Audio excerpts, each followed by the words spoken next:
suatu hari terletak sebuah kerajaan yang bernama Markapada, di mana kerajaan itu sangat megah dan indah pemandangannya.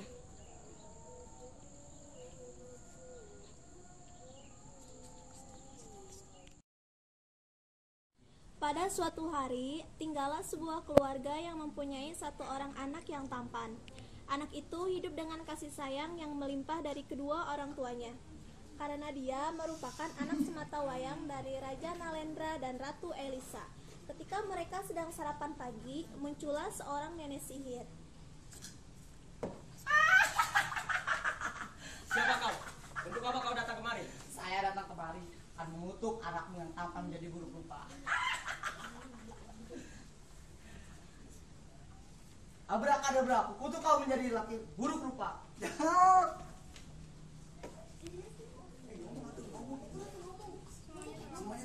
Semuanya terlambat. Jika anakmu akan menjadi pangeran lagi dalam 3 hari, ingat dalam 3 hari, pangeran harus mendapatkan cinta sejatinya.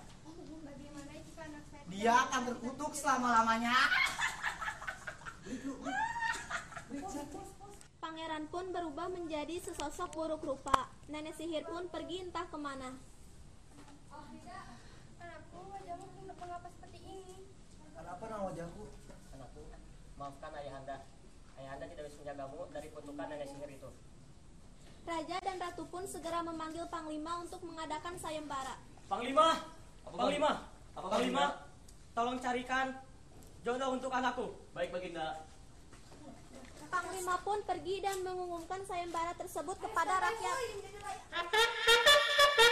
Pengumuman, wahai rakyatku, berkumpullah. Raja Ranendra akan mengadakan sayembara untuk kalian yang mempunyai anak gadis untuk dijadikan istri Pangeran Dolken. Sayembara akan dimulai besok. 1 hari setelah terkutuk, sayembara pun dimulai. Anak-anak gadis pun mengunjungi kerajaan. Mereka menunggu sesosok pangeran yang tampan dan gagah. Akan tetapi, pada kenyataannya yang muncul hanyalah sesosok pria yang sangat jelek. Para gadis pun terkejut ketika melihatnya dan merasakan kekecewaan. Apakah itu pangeran yang kita tunggu, yang wajahnya buruk rupa seperti itu? Iya benar, kalau saja saya tahu muka pangeran buruk rupa seperti itu, tidak usah capek-capek saya datang kemari. Iya benar, bahkan saya sangat menyesal penampilan seperti ini. Jaga ucapanmu, lebih baik kalian pergi dari istana ini. Go. Panglima pun segera melapor kepada raja dan ratu bahwa tidak ada satu orang pun gadis yang bersedia menjadi pendamping hidup pangeran. Baginda, dengan sangat menyesal kami harus mengatakan ini. Katakan saja Panglima apapun yang terjadi. Sayembara yang kita adakan tidak membuahkan hasil dan tidak ada satu orang pun gadis yang ingin menjadi pendamping hidup pangeran. Mengapa seperti itu? Padahal pangeran adalah seorang anak yang kaya raya. Sudahlah Baginda, yang kita cari bukan wanita yang hanya mencintai harta pangeran, tetapi wanita yang tulus mencintai pangeran. Baginda mohon pamit. Ya silakan Panglima. 2 hari setelah kutukan itu, pangeran mulai menyerah karena tidak ingin membebankan ayah dan ibunya. Pangeran pun pergi meninggalkan istana. Ayah, ibu, maafkan saya harus meninggalkan kerajaan ini karena saya tidak ingin membebani kalian berdua.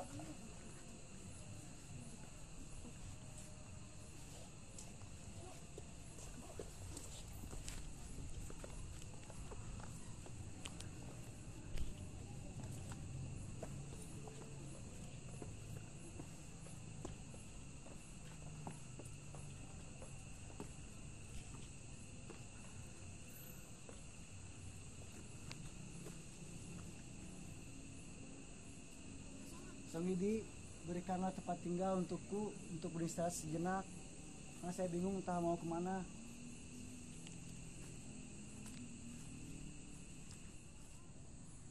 Di tempat yang berbeda, tinggallah seorang gadis yang masih muda, akan tetapi memiliki wajah seperti nenek-nenek karena kesombongannya terhadap orang lain. Dia dikutuk oleh peri di masa lalu. Kini dia selalu berdoa agar wajahnya kembali seperti dahulu. Oh, Sang Widi, maafkanlah atas kesombonganku di masa lalu. kembalikanlah wajah cantikku seperti dahulu. Kabulkanlah doa-doaku ya Sang Widi. Datanglah seorang wanita pemilik rumah itu dan merasa terkejut melihat ada seorang lelaki yang tidur di rumahnya. Tuan, Tuan bangun Tuan. Tuan mengapa lancang tidur di rumah saya? Maaf Nek, saya tidak bermaksud kurang ajar. Perkenalkan nama saya Dolken. Saya tadi sangat kelelahan. Nenek, kenapa Tuan memanggil saya nenek? Umur saya, perlu Tuan ketahui, umur saya itu sangatlah muda. Benarkah? Lantas mengapa wajah Anda seperti nenek-nenek? Sudahlah, itu bukan urusan Tuan. Tuan tidak perlu mengetahuinya. Baiklah, saya tidak akan bertanya lagi. Tapi bolehkah saya untuk tinggal di sini untuk beberapa hari saja? Boleh Tuan, asalkan Tuan tidak macam-macam dengan saya. Terima kasih telah mengizinkan saya untuk tinggal di sini. Kalau boleh tahu nama Anda siapa? Nama saya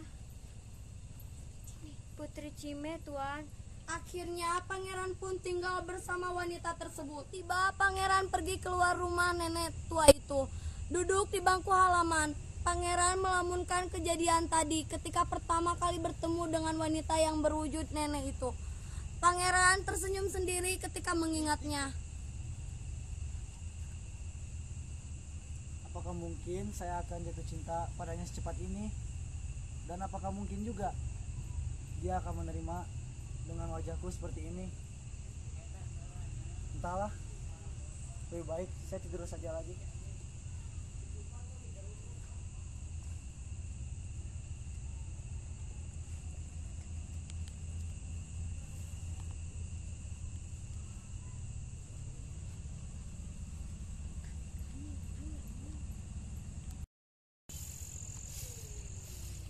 Hari terakhir pencarian cinta sejati pun tiba.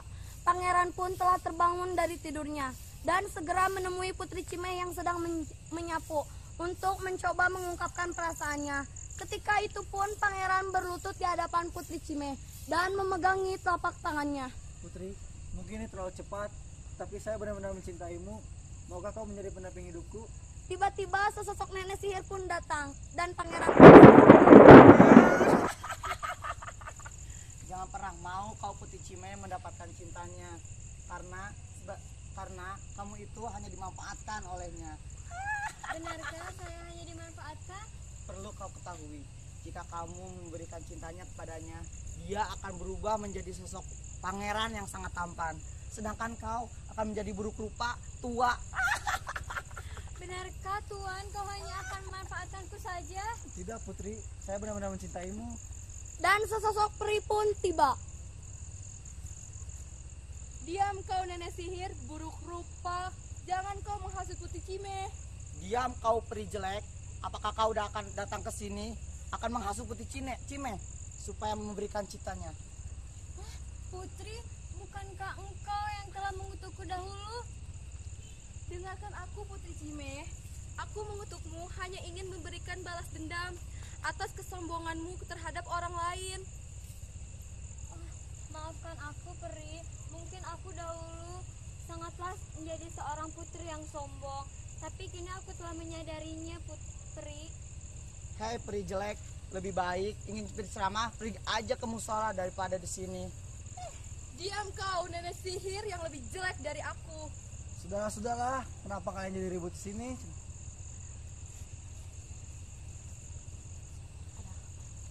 Putri, maukah kau menjadi pendamping hidupku? Apapun jawabannya akan saya terima. Tapi Tuan, baiklah, aku pun sangat mencintaimu, Tuan. Itu pun hilang. Pangeran Dolken dan Putri Cime menjadi pasangan yang berbagai tampan dan cantik. Menggelarkan cerita penuh sukacita. Wajahmu kembali seperti semula. Tuan, engkau pun berubah menjadi tampan seperti pangeran. Benarkah? Benar, Tuan. Raja Nalendra dan Ratu Elisa serta Panglima telah menemukan keberadaan Pangeran Dolken. Ayah, ibu, anakku. Anakku, wajahmu telah kembali seperti dahulu. Anakku, bagaimana ceritanya kau bisa kembali seperti semula? Iya pangeran. Ceritanya sangat panjang ayahanda. Baiklah, kita kembali ke istana.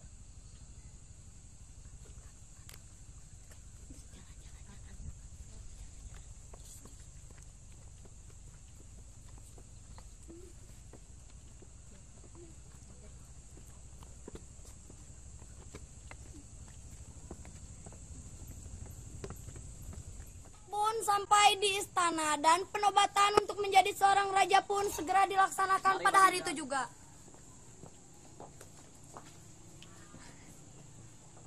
Anakku, siapa wanita cantik yang ada di sampingmu? Oh ya Ayahanda, perkenalkan ini Putri Cime, calon pendamping hidupku. Baginda, anak kita tidak saat ini, dia sangat cantik. Iya, dia memang pantas untuk menjadi pendamping anakku. Anakku, kau memang pantas berjuang untuk menjadi seorang pemimpin kerajaan ini seterusnya. Akan kuserahkan mahkota ini untuk anakku.